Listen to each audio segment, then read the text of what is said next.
हमारे साथ मोनिका सिंह मेरी सहयोगी इस समय लाइव जुड़ चुके हैं न्यूज रूम से। मोनिका, अब डोनाल्ड ट्रंप जो एक के बाद एक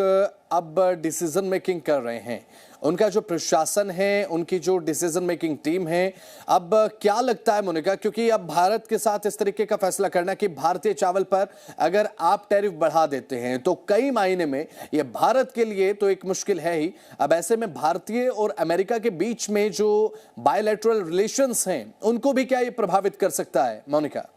जी देखिए, जिस तरीके से ये चावल पर अब जो एक्स्ट्रा टैरिफ लगाने की बात है, सीधे तौर पर अभी फिलहाल जो है ट्रंप प्रशासन की तरफ से ये साफ नहीं किया गया है ये जो चावल हैं ये बासमती होंगे या फिर ये बिना बासमती होंगे। आपको बता दें कि भारत की तरफ से जो निर्यात किया जाता है काफी ज्यादा हिस्सेदारी जो है वो बासमती चावलों की है। ऐसे में सीधा असर जो है वो भारतीय किसानों पर पड़ता हुआ नजर आएगा, क्योंकि ये जो टैरिफ लगेगा वो कहीं ना कहीं इन किसानों की जेबों पर भारी पड़ेगा। हम आपको बता दें कि देखिए, भारत की तरफ से जो ये पूरा व्यापार किया जाता है 3000 करोड़ से भी ज्यादा का है। ऐसे में लगातार जो है ट्रंप प्रशासन पहले ही रूस से तेल खरीदने के चलते हमारे ऊपर 50% का जो टैरिफ है उसको लगा चुका है। और जब वो अपने इस कैबिनेट मीट में जितने भी किसान थे, अमेरिकी किसान, उनके साथ जब वो बैठे तो उन्होंने सीधे तौर पर यह आरोप लगाया कि अमेरिका के पास जो चावल आ रहा है, खासतौर से उन्होंने 3 देशों के नाम लिए, भारत, थाईलैंड और वियतनाम। यहां से उन्होंने कहा है कि सस्ते दामों के जो चावल आ रहे हैं उन्हें डंप किया जा रहा है। ये अब ये पूरा प्रोसीजर समझना होगा बसंत,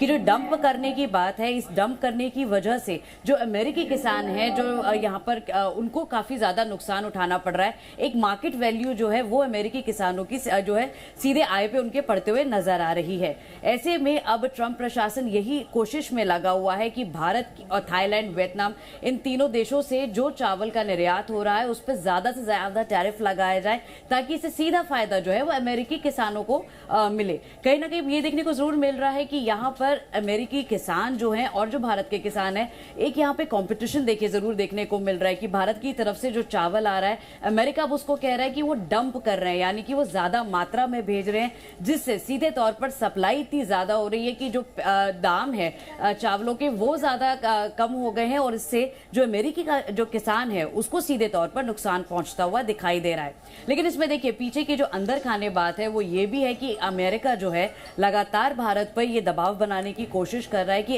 इंडियन मार्केट में कहीं ना कहीं जो डेयरी प्रोडक्ट्स है, जैसे दूध, मक्खन, जो अमेरिका से ताल्लुक रखते हैं, उनकी एंट्री होनी चाहिए, जिस पर भारत कहीं ना कहीं थोड़ा एतराज दिखाता हुआ नजर आ रहा है, क्योंकि वो खुद बहुत ज्यादा पैदावार करता है डेयरी प्रोडक्ट्स की। तो उन्होंने कहा है कि आपके अमेरिकी प्रोडक्ट्स की हमें जरूरत नहीं है। तो एक ही वे आउट जरूर देखा जा रहा है कि अब जो अमेरिका है वो इसका जो सीधा असर है कृषि उत्पादों पर लगाता हुआ नजर आ रहा है, जिससे भारतीय को सीधे यहाँ पर तौर पर जो है उनकी जेबें भारी होंगी और नुकसान पहुंचता हुआ नजर आएगा। बिल्कुल मोनिका, और ये बात बिल्कुल आपने सही कही कि भाई अब अमेरिका ये चाहता है कि भारत के, इंडिया के एग्रीकल्चरल सेक्टर में वो एंट्री चाहता है, डेयरी प्रोडक्ट के सेक्टर में वो एंट्री चाहता है। और मोनिका, आपको याद भी होगा कि प्रधानमंत्री नरेंद्र मोदी की तरफ से सीधे तौर पर यह कहा गया था, चाहे कुछ भी हो जाए, चाहे किसी तरीके से ये चीज प्रभावित करे, हमारे किसानों को बिल्कुल भी घाटा या फिर नुकसान हम नहीं होने देंगे। अब ऐसे में अमेरिकी किसान अगर ये कह रहे हैं कि भारत से, थाईलैंड से, वियतनाम से, चीन से जो चावल, जो राइस की क्वालिटी है वो डंप की जा रही है, वो उतनी बेहतर नहीं है,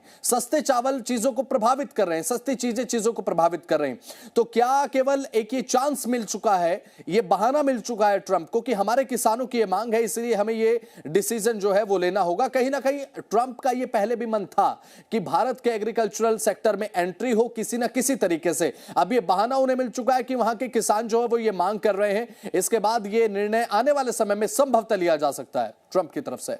देखिए, बिल्कुल भारत को अगर देखा जाए तो एक कृषि प्रधान देश है। यहाँ पर अब जिस तरीके से जो कृषि उत्पाद होते हैं या जो हम बाहर यहाँ निर्यात करते हैं, उनकी क्वालिटी या फिर जिस तरीके से जो मैन्युफैक्चरिंग हो रही है उसमें अब सीधा सीधा कंपटीशन अमेरिका को भारत की तरफ से मिलता हुआ दिखाई दे रहा है। एक्सपर्ट्स का भी सीधे तौर पर यह कहना है कि जिस तरीके का रुख अभी जो ट्रंप प्रशासन अपना रहे हैं और अपने किसानों को फायदा देने की अब एक मुहिम वो आगे चला रहे, शायद यही पूरी जद्दोजहद है ट्रंप प्रशासन की कि वो एक कैबिनेट मीटिंग करते हैं, मीटिंग को पूरा उसको सामने लेकर आते हैं, वहां पे जो राइस मिल के जो सीईओज हैं उनसे वार्तालाप करते हैं, और बातचीत में ये निष्कर्ष निकलकर सामने आता है जो मेन जो देश हैं, 3 देशों का जो उन्होंने नाम लिया है, भारत, वियतनाम और थाईलैंड, वहां से जो ये डंपिंग हो रही है उससे सीधे तौर पर अमेरिका को नुकसान पहुंचता हुआ नजर आ रहा है। किसानों की जेबों पर ये भारी पड़ रहा है। तो ये जो एंट्री अब कृषि उत्पादों के चक्करों में जो अमेरिका चाह रहा है कि भारतीय इंडस्ट्री में उसको यहाँ पर एक जगह मिले, तो एक कदम ये जरूर ऐसा लग रहा है कि एक बहानेबाजी सही, लेकिन यहाँ पर एक